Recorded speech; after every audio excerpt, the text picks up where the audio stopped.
सिर कटा भूत। मयंक एक मल्टीनेशनल कंपनी में ब्रांच मैनेजर की जॉब करता था। एक दिन मयंक को ऑफिस से घर जाने के लिए लेट हो गया था। सर्दी का मौसम होने के कारण रात भी जल्दी हो गई थी। ठंड भी शुरू हो चुकी थी।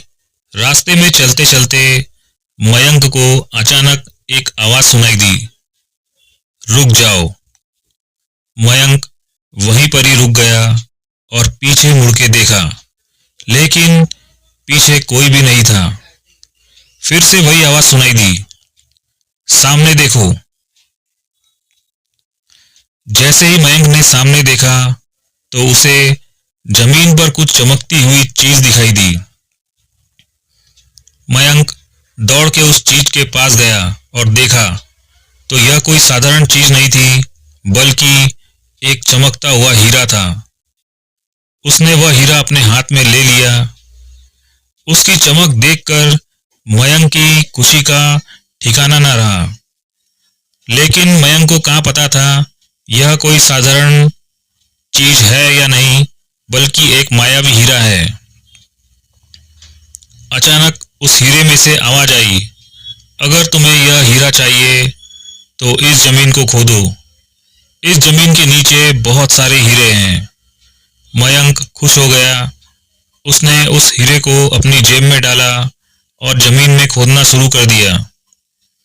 करीब 2 फीट खोद काम करने के बाद अचानक मयंक डर के मारे चिल्लाने लगा, जिसके कारण उसका संतुलन खो गया और जमीन पर गिर पड़ा, क्योंकि उस गड्ढे में से हीरे मोती नहीं बल्कि किसी इंसान का कटा हुआ सर मिला।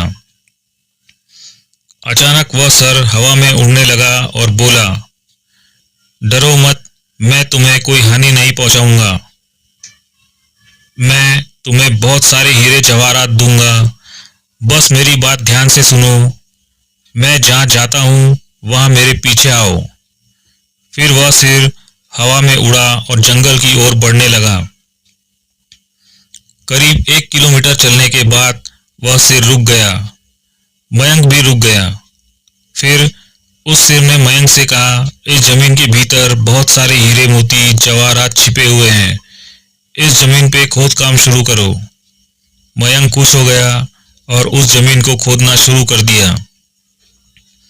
खोदते खोदते उस जमीन के नीचे हीरा मोती तो नहीं मिले, बल्कि उस सिर का कटा हुआ धड़ मिला। उस सिर ने कहा, अब तुम्हें एक आखिरी काम करना है, उसके बाद मैं तुम्हें माला माल कर दूंगा। तुम्हें कहीं से भी एक लोटा खून लाना होगा। मयंक ने बोला, एक लोटा खून? पर मैं एक लोटा खून कहाँ से लाऊंगा? उस सिर ने कहा, चलो मेरे साथ। वह डरावना चेहरा मयंक को साथ लेकर थोड़ी दूर पर गया। वहां उसे एक इंसान को जाते हुए देखा। वह सिर बोला, उस इंसान को मारकर उसका खून ले आओ। मयंक डर गया और बोला, नहीं नहीं, यह मुझसे नहीं होगा, मैं यह नहीं कर सकता। अगर तुमने यह काम नहीं किया तो मैं तुम्हें बहुत बड़ी मुसीबत में डाल दूंगा, फिर तुम्हारी पूरी जिंदगी नर्क बन जाएगी। मयंक ने हाथ जोड़कर उससे कहा, मुझे माफ कर दो, अगर मैंने उसे मारा तो मुझे पुलिस गिरफ्तार कर देगी और मुझे जेल जाना पड़ेगा। उस सिर ने अपने तंत्र मंत्र की शक्ति से एक छुरी और लोटा प्रकट किया और गुस्से से बोला, अगर तुम मेरा यह काम नहीं करोगे तो मैं तुम्हारे पूरे परिवार को मौत के घाट उतार दूंगा।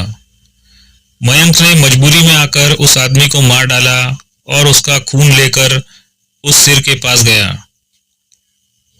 वह सिर खून को देखकर बहुत खुश हुआ और बोला, यह खून मेरे शरीर पर डाल दे। उस सिर के कहने पर मयंक ने खून को उसके शरीर पर डाल दिया। फिर कुछ ही देर में वह कटा हुआ सिर उस शरीर पर जुड़ गया। यह सब देखकर मयंक की हालत अब खराब होने लगी। वह उस भूत को देखकर काफी डर गया। जैसे ही वह भूत जिंदा हुआ तो जोर जोर से हंसने लगा और डरावनी आवाज में बोला, तुमने बहुत बड़ी गलती कर दी कि तुमने मुझे फिर से जिंदा कर दिया। अब मैं सिर्फ तुम्हें ही नहीं बल्कि इस पूरे शहर को मौत के घाट उतार दूंगा। डर के मारे मयंक के मुंह से आवाज भी नहीं निकल रही थी। वह अपनी जान बचाने के लिए वहां से दौड़ा, लेकिन उस भूत ने छलांग मारकर मयंक को जमीन पर गिरा दिया और बोला, मुझे बहुत भूख लगी है, अब मैं तुम्हारा मांस खाऊंगा। जैसे ही उस भूत ने मांस खाने के लिए आगे हाथ बढ़ाया, तुरंत ही उसका सर धड़ से अलग हो गया। मयंक समझ नहीं पाया कि आखिर यह चमत्कार हुआ कैसे। जब मयंक ने पीछे मुड़कर देखा तो एक अघोरी बाबा खड़े थे। उस अघोरी बाबा ने कहा, जब तुम उस आदमी को मारकर उसका खून ले जा रहे थे तभी मैंने देख लिया था और समझ गया था कि कुछ तो बुरा होने वाला है। इसीलिए मैं तुम्हारे पीछे पीछे यहाँ तक चला आया और मैंने अपनी मंत्र की शक्ति से उस भूत को फिर से मार दिया। अब तुम निश्चित होकर अपने घर जाओ, अब तुम पर कोई खतरा नहीं है। आज भी मयंक उस बात को याद करता है तो उसकी रूह कांपने लगती है। दोस्तों, यह कहानी आपको कैसी लगी हमें कमेंट कर जरूर बताएं। यह कहानी आपको पसंद आई हो तो वीडियो को जरूर लाइक करें और चैनल को सब्सक्राइब कर लें ताकि आगे आने वाली स्टोरीज आप तक पहुंचती रहे। स्टोरी में अंत तक बने रहने के लिए आप सभी का धन्यवाद।